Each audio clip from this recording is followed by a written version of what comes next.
Voy a darle el micrófono al licenciado Ricardo Lillo, abogado de la Escuela de Derecho de la Universidad Diego Portales en Argentina. Él se desempeña como abogado, investigador y coordinador del área de gestión e información del Centro de Estudios de Justicia de las Américas, el CEJA, a cargo de los proyectos para mejorar el desarrollo y diseminación de conocimiento sobre el rol de las tecnologías de la información y comunicaciones en el sector justicia. Ha participado en proyectos como el Action Learning Program in Transparency, Access to Information and Accountability for Latin American Countries del Instituto del Banco Mundial. Por favor, entonces, Ricardo, si eres tan amable.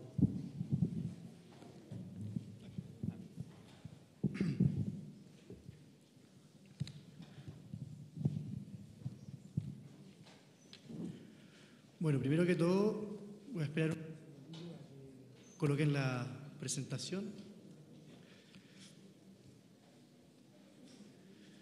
Antes que, primero, para aprovechar mientras tanto, a hacer una pequeña aclaración, la Universidad de Diego Portales es de Chile, para no evitar cualquier error. No hay problema.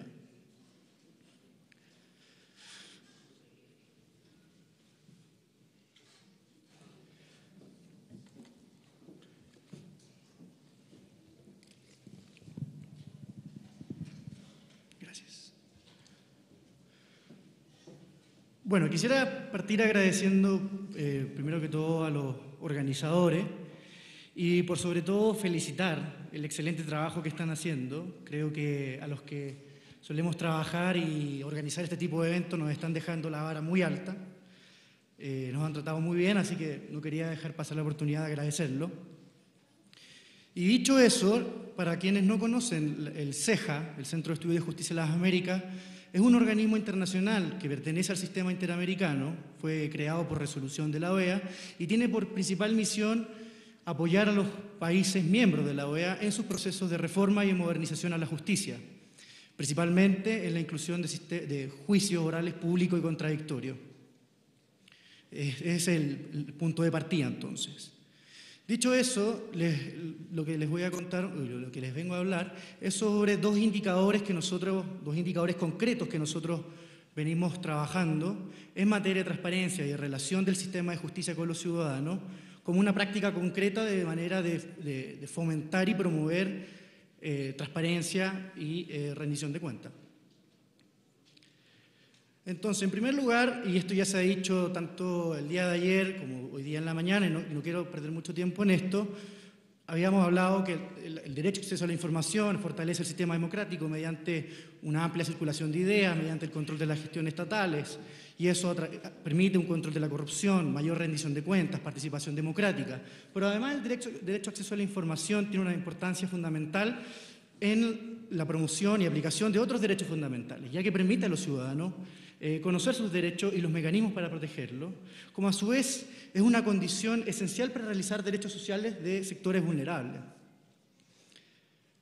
Luego, algunos fundamentos del índice de accesibilidad lo encontramos justamente en la responsabilidad internacional de los Estados, y es que, como ha señalado el Comité Jurídico Interamericano, la responsabilidad internacional de los Estados se puede generar por los hechos, por las acciones de cualquiera de los poderes del Estado. Y así ustedes pueden ver en pantalla, como ha señalado, que el derecho de acceso a la información se extiende a todos los órganos públicos en todos los niveles de gobierno.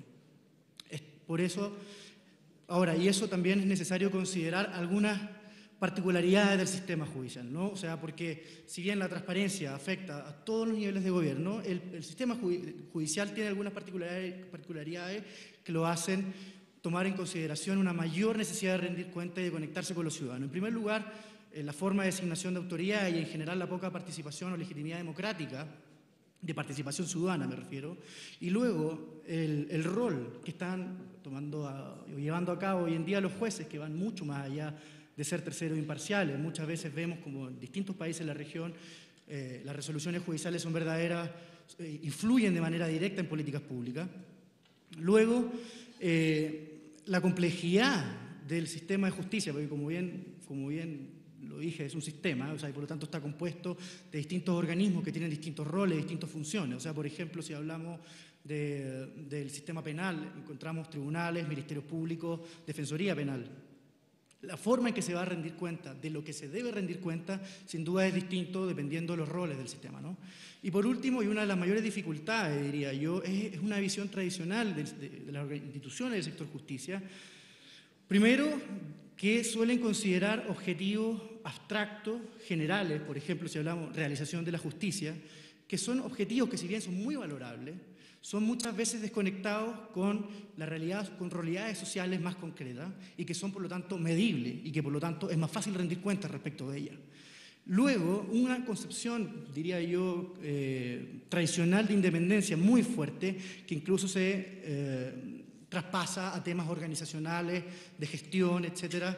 Y todo esto ha llevado a una especie de mayor aislacionismo de la institución del sector justicia, y es por ello, entonces, que es necesario considerar inclusive un mayor esfuerzo de rendir cuenta y de conectarse con la ciudadanía.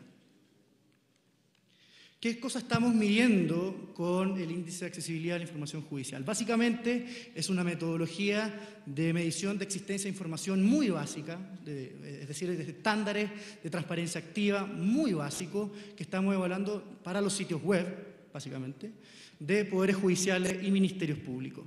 Este índice se aplica a todos los países miembros de la OEA y se aplica desde el año 2004, actualmente ya está en su 7ª versión. ¿Cuáles son los principios y lineamientos estratégicos? Un poco, no quiero perder tiempo en esto, un poco lo que hemos venido conversando, ¿no? Un indicador como herramienta para promover acceso a la justicia, para promover rendición de cuentas, para promover acceso a la información. ¿Cuáles son básicamente las categorías de información que nosotros estamos evaluando de los sitios web institucionales? Básicamente, primero, que exista un sitio web institucional, que agregue información de distintos tribunales, ya sea por territorio, etc. Y luego que tenga algunas características mínimas, por ejemplo, lista de directorio, contacto, etc. Luego la publicación y actualización de sentencias judiciales, clasificados según materia, según jurisdicción, según la jerarquía del tribunal que las dictó, etc. La publicación y actualización de acuerdos instructivos, reglamentos internos. La publicación de estadísticas de causas ingresadas, resueltas y pendientes. Como pueden ver, son estadísticas judiciales muy básicas las que estamos midiendo para otorgar el puntaje en este indicador. Luego, la publicación de agendamiento de audiencias, ya sea por la jerarquía del tribunal que va a tomar la audiencia, por el territorio donde se encuentra. La publicación de recursos físicos y materiales, con que cuenta cada una de estas instituciones, presupuestos. Luego, temas de salario, antecedentes curriculares, patrimoniales, temas disciplinarios y de funcionarios relevantes, básicamente jueces y autoridades administrativas. Publicación de concursos, licitaciones para contrataciones, tanto de personal como de infraestructura. Y, por último, evaluamos el régimen de acceso, es decir, si para acceder a los servicios que presta el sitio web es gratuito y es universal, o si por el contrario se requiere ser cierto tipo de usuario en específico. ¿Cómo hemos ido midiendo y cómo hemos agrupado los resultados? Lo hemos hecho de acuerdo al nivel de acceso a la información, lo hemos agrupado con una técnica de deciles en grupo de nivel de acceso a la información muy alto, alto, medio, bajo y muy bajo. Es así como les voy a presentar los resultados. Dentro del grupo con niveles de acceso a la información muy alto, vemos a estos 4 países, Chile, Costa Rica, México y Panamá. Y la idea de mostrarles estos resultados por cada uno de los grupos va a ser un poco dar cuenta de todos los esfuerzos que han venido haciendo las instituciones del sector justicia por mejorar en los niveles de transparencia activa. Así vemos como Chile, del año 2004, que es la versión 1, o sea, tenía un 49%, el año 2010 tuvo un 87,82%. México, el 2004 tuvo un 64,5%, el 2010 tuvo un 68,62%. Panamá, que tuvo un crecimiento impresionante, de un 19,4% el año 2004 al 88,63% el año 2010. Luego, en el grupo de nivel de acceso alto, vemos a Brasil, a Canadá, a Ecuador, a Estados Unidos, a Perú, a República Dominicana, que también podemos ver, y un poco simplemente es dar cuenta del aumento que han ido teniendo a lo largo de los años en el indicador. En el grupo medio vemos a Argentina, El Salvador, Guatemala, Paraguay, Uruguay, Venezuela. Si pueden ver, también la mayoría de los países han aumentado significativamente en los rankings. Luego, en el grupo de de nivel de acceso bajo. Encontramos a Colombia, a Granada, San Kitts and Nevis, Santa Lucía y Trinidad y Tobago, pero que es interesante ver cómo inclusive los países del Caribe han ido aumentando en cuanto a sus estándares. Y en el grupo muy bajo encontramos, bueno, principalmente a países del Caribe, algunos que todavía tienen nivel 0 desde el 2004 al 2010. Ahí hay que destacar el caso de Haití, que el año anterior, el año 2009, sí tuvo una evaluación, tuvo como algo así como un 15%, pero bueno, después del terremoto también desapareció el sitio web del Poder Judicial. Y luego, como es posible ver en este gráfico, podemos ver el nivel de acceso comparado de los distintos grupos, ya sea de nivel de acceso a la información, ¿no? Muy alto, alto, medio, bajo, muy bajo.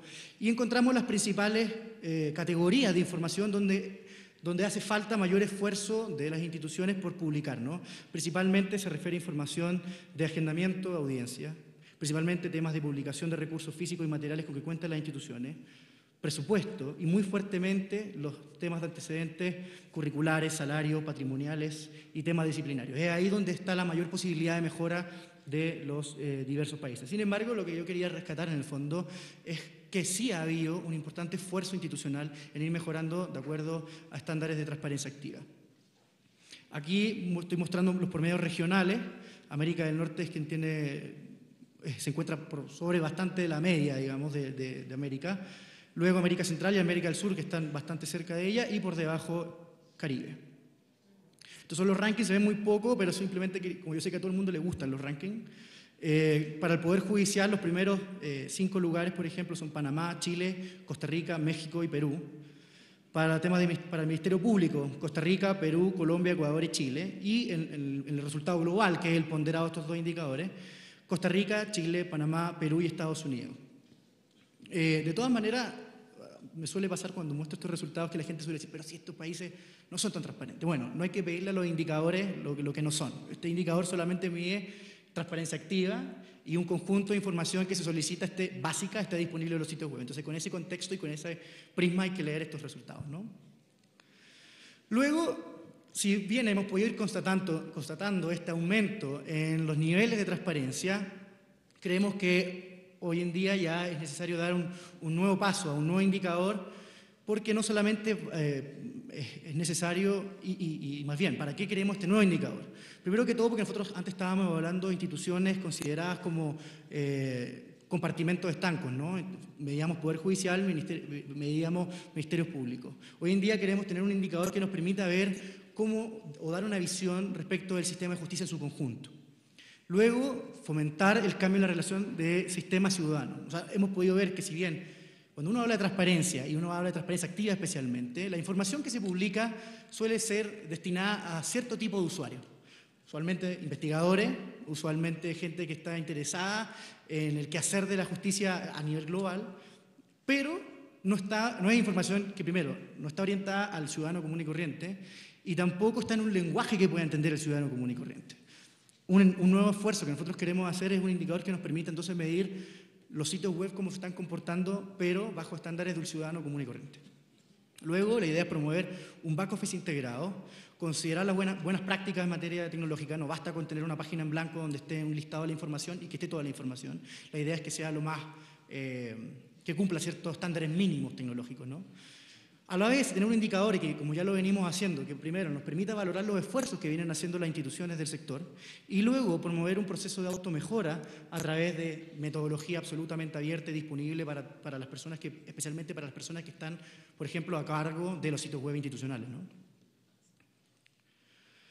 ¿Cuáles son los fundamentos de este nuevo indicador? Básicamente lo encontramos en el concepto de gobierno electrónico. Es aquí donde hemos encontrado estándares que nos permiten ir construyendo. Lo que es el gobierno electrónico, bueno, es un fenómeno que busca volver la interacción entre el gobierno y los ciudadanos, entre el gobierno y las empresas privadas y la relación del gobierno con otras empresas públicas, con otras agencias públicas, más amistosa, más conveniente, más transparente y más económica a través de las tecnologías de la información y las comunicaciones. Ahora, pero más allá de este concepto abstracto de gobierno electrónico, me gustaría colocarles un ejemplo. Por ejemplo, con un trámite habitual para cualquier ciudadano común y corriente, una declaración de impuestos. Ahí tenemos un ciudadano común y corriente. ¿Qué tenía que hacer ese ciudadano común y corriente antiguamente si quería hacer su declaración de impuestos? Tenía que contratar a un señor como ese, es un contador para los que no ven, llenar un formulario a mano como ese, y luego hacer una cola como esa para hacer su trámite de declaración de impuestos. Hoy en día eso es bastante más simple, simplemente basta con que Homero Simpson entre a su computador y ingrese al sitio web, esa es la página al menos en el caso chileno, del Servicio de Impuestos Internos, donde el mismo servicio le da una propuesta de declaración y con un par de clics ya está hecha su declaración de impuestos. Eso es el gobierno electrónico. Luego algunas características que son bastante interesantes recalcar. Es un movimiento que surge después de los 90, digamos, y como reflejo del aumento de la eficiencia del comercio electrónico, básicamente los gobiernos, los poderes ejecutivos, fueron adoptando estos estándares para brindar servicios públicos 24 horas del día, 7 días de la semana, ¿no? Luego es muy interesante que lo que se promueve no es simplemente la renovación de equipamiento tecnológico, sino lo que se promueve es una verdadera transformación del Estado y sus procesos. Además, y como esta verdadera transformación de los procesos dice relación con la utilización de tecnologías para brindar acceso a la información, para dar mayor empoderamiento al ciudadano y para fortalecer los procesos de democracia deliberativa. ¿Cómo se miden los estándares de gobierno electrónico? La medición más tradicional la hace Naciones Unidas, tiene un indicador que hace todos los años, y lo que hace es un modelo de estadios de evolución de gobierno electrónico en forma ascendente, básicamente en 4 etapas. La primera es el estado emergente, donde encontramos sitios web que lo que se publica es información muy básica, documentos archivados, básicamente son sitios web de información institucional y son depositorios de documentos, ¿no? Me quedan 2 minutos, así que voy a ir volando. Siguiente nivel es mejorado, donde ya son sitios web, donde la comunicación y la infraestructura tecnológica, y las características tecnológicas de los sitios web son bastante mejores. Luego el nivel transaccional, donde la interacción ya es en 2 vías entre el ciudadano y su gobierno. Los trámites son 24 horas, 7 días a la semana. Se puede, por ejemplo, solicitar certificado a través de la web, etc. Y por último, el mayor nivel de gobierno electrónico, que es el nivel conectado, es lo que se llama la integración de la interacción. O sea, vemos un back office que está integrado, un portal de servicio ciudadano y el ciudadano realmente puede comunicarse y participar de una democracia participativa a través de la web. Ahora, del IGO a la e-justicia. ¿Qué significa el gobierno electrónico en la e-justicia? Básicamente, entonces, mejorar la relación del sistema de justicia con los ciudadanos, del sistema de justicia con otras instituciones del sistema de justicia con otras agencias públicas y del sistema de justicia con entidades privadas. ¿Cuáles son los desafíos? Básicamente, el uso de tecnología como herramientas para lograr ¿qué? Foco en el ciudadano, participación ciudadana, eliminar barreras de acceso a la justicia, transparencia y rendición de cuentas, un servicio judicial eficiente y una relación institucional. Las principales dificultades son un poco las que yo ya les había comentado respecto, que vemos también en los conceptos de transparencia más genéricos, ¿no? ¿Cómo lo estamos midiendo y qué es lo que queremos medir? Es la respuesta entonces del sistema frente a situaciones concretas. Ese es el elemento central del indicador. Luego, ¿qué vamos a medir dentro para cada una de estas situaciones concretas? El tiempo de respuesta frente a un primer contacto, por ejemplo, el tipo de respuesta que se entrega, la utilidad de información y calidad de asistencia al usuario para resolver su caso concreto y la calidad de la interfaz, o sea, buenas prácticas en materia tecnológica. Esos 4 elementos secundarios nosotros los hemos transformado en un indicador y ese indicador se va a aplicar para cada caso en concreto. Mayor información, yo sé que es complicado entenderlo, lo pueden encontrar en el sitio web de CEJA, esto se va a publicar y así que no quiero perder tiempo en entrar en profundidad en la metodología. Ahora, ¿qué vamos a entender por situaciones concretas? Y eso es súper interesante. Tiene que ver con el concepto de acceso a la justicia. Si nosotros entendemos el acceso a la justicia desde una posición restringida, o sea, desde la demanda, lo encontramos en los asuntos que ya han sido ingresados al sistema, o sea, básicamente los casos ingresados, ¿no? Pero si vemos el acceso a la justicia desde una visión más amplia, nos encontramos con asuntos justiciables de prevalencia de la información. Se me acabó el tiempo, así que voy a terminar con esto. Pero básicamente estos problemas justiciables son problemas que tienen un aspecto legal sin importar si el ciudadano sabe o está al tanto de ese aspecto legal y sin importar si o no ha ingresado su causa a tribunal. Y quiero terminar con esto, que es la forma simplemente como se calcula el indicador. Básicamente nos permite tener un indicador de respuesta para cada uno de los casos, nos permite tener un indicador para ver cómo se comporta el sistema para cada caso en concreto, y además nos permite desglosar el comportamiento dentro de cada indicador. Muchas gracias. Ahí está mi nombre y institución, así que muchas gracias por su atención.